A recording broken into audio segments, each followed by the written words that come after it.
7.4 billion. That's how much was invested across all of Web3 and venture capital in 2024. An insane amount of money, and it's only growing.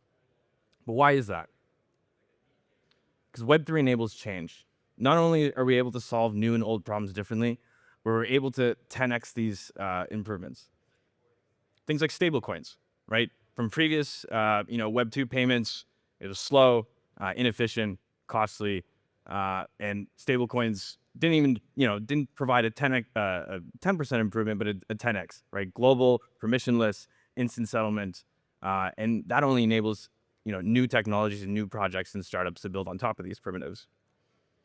If we look at DeFi, trading, lending, borrowing, providing liquidity, right? Doing this at a fast scale globally, and anyone can have access to these markets, distributing the classical Web2 model. But things like Deepin, which is completely new, right? Leveraging existing hardware or new hardware like cameras or weather data and different infrastructure providers, and finding this two-sided market, right? Where you have the supply and demand on both sides, and you have this token economy that really fuels this. So right now we're in a growth cycle, and there's a lot of problems to solve, and we're just getting started. But 90% of startups fail in the first year. It's really difficult. The odds are against you. 10% success is not good, and that's just after the first year. So why is that? One of the main reasons is, and especially in Web3, is the changing markets, right? Incredible market dynamic. What worked yesterday might not work tomorrow. And, you really have to adapt or you'll probably die. The competitive pressure. Like I mentioned, there was 7.4 billion that was invested across all of Web3 in 24.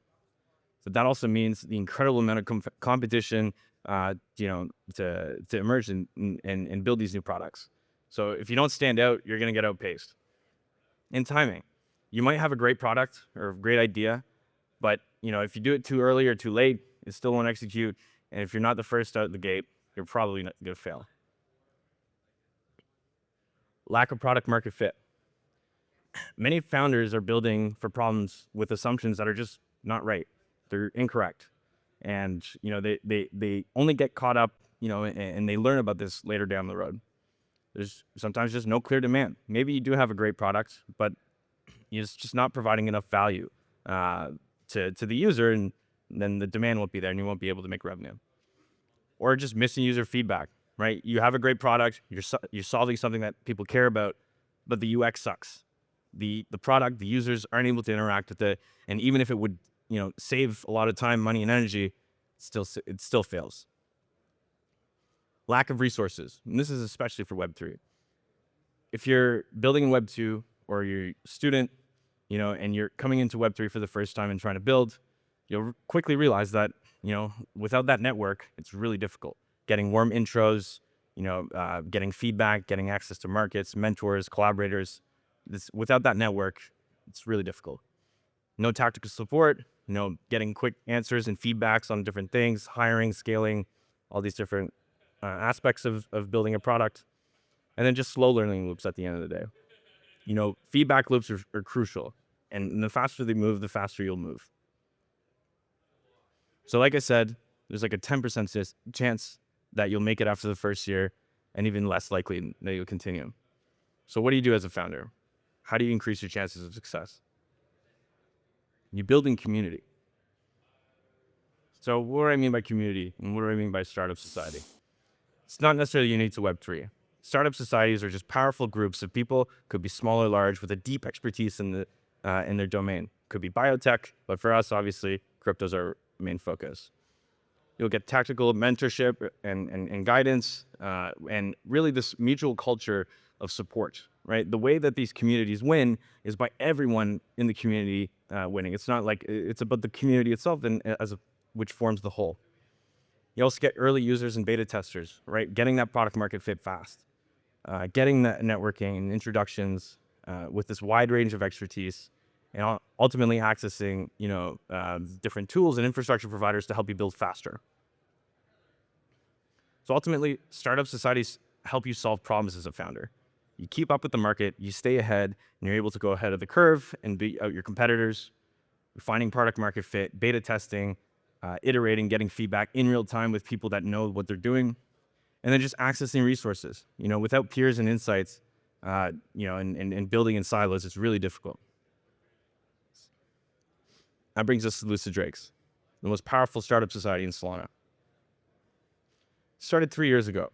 It's a grassroots effect, going into Solana hacker houses around the world, and we quickly realized that there's kind of this crew that moves around to all these conferences.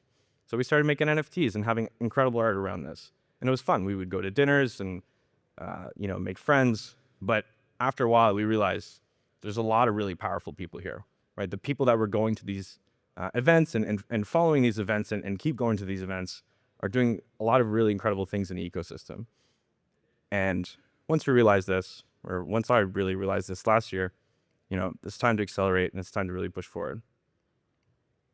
So what do members actually get within the Lucid Drinks? Like I said, one of the biggest key things is the network, right? The network is the bedrock of your community, right? Surrounding yourself with top tier founders, mentors, and people that, might be really difficult to get access to. Having access to private events. We had a Lucid Drakes on Top dinner last night, which was great. Highly curated networks, and really there to help you guys succeed. We host dinners, offsites, networking events around the world. And also investment access. If you're a founder and you've reached some level of success, part of that growth is being able to recycle that capital going back into different ecosystem projects. So that's what Lucid Ventures is all about. It's a community investment syndicate. We've invested that we started about 6 months ago and deployed over 500,000 across several Web3 projects. And really what makes this unique is this grassroots bottom-up approach where our deal flow comes from different communities, different pockets of the ecosystem, allowing us to get access to early founders and from the get-go and able to help their success. But we also make it very easy for our members to get access to these deals and be able to get all the information they need, get all the community to come together. I'm not the smartest person in the room, but I think as a community, we have the knowledge that we need to make really good decisions. And ultimately for founder support. We're not only here to help each other in success, but as a whole. And I'm really excited on that front. There will be more to come, but I think a lot of founders in the ecosystem will be really excited. So if you're a founder, join a startup society. And if you're building in Solana, join the DEM.